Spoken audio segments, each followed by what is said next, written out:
Por que que eu falo até, né, explodir, ninguém me escuta. E aí eu dou uns berros, saio da como que minha mãe falava? Roda a baiana, num instantinho sai todo mundo correndo para fazer.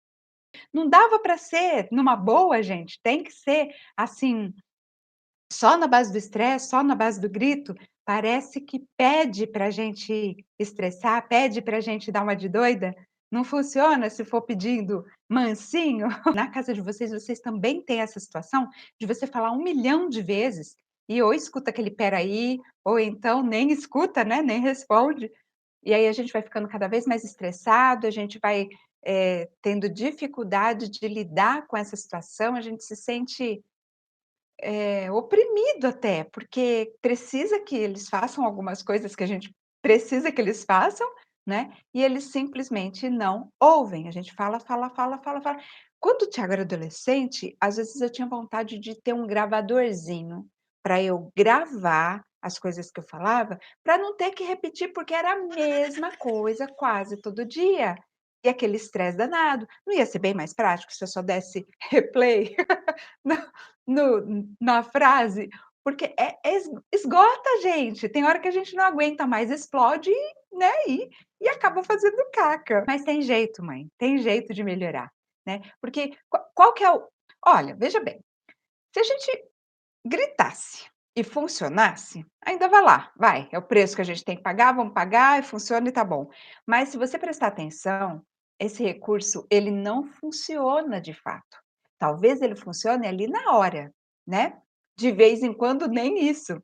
Às vezes o que que acontece? Você dá aquele berro, né, e aí a pessoa assusta, porque é uma coisa não comum, e aí sai todo mundo correndo.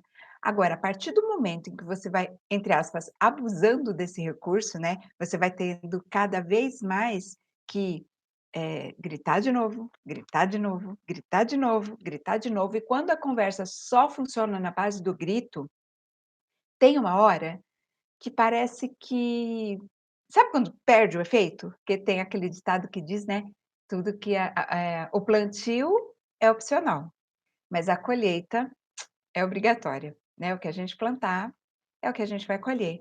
E se a gente planta aí, de repente, uma relação à base de grito, que será que vai nascer dessa semente? Mas se isso não funcionar, o que que a gente pode fazer? Primeira coisa, gente, quando você vê que você está gritando, roda baiana da piti, rompe, rompe. Qual é o primeiro passo? Para. Aquele que a avó da gente falava assim: "Para e conta até 10", funciona. E eu tenho descoberto por quê. Sabe por que que funciona você parar e contar até 10? A raiva em si, a emoção em si, quimicamente, no nosso organismo, que dá aquela descarga de cortisol e de adrenalina, ela dura 90 segundos. Exatamente o que você ouviu. A raiva por si só, ela tem 1 minuto e meio de efeito sobre o nosso corpo. 1 minuto e meio. Mas qual de nós sente raivas por 1 minuto e meio e depois passa? Dura um pouco mais de 1 minuto e meio, né, gente? Eu conheço gente que fica o dia inteiro com raiva, conheço gente que fica a semana inteira e eu conheço gente que fica a vida inteira com raiva. Mas por que que isso acontece? Porque você continua revisitando essa raiva emocionalmente. Você fica como que chama? Ruminando, né, voltando e revivendo aquele momento, e revivendo aquele momento, e fazendo aquela conversinha com você mesmo.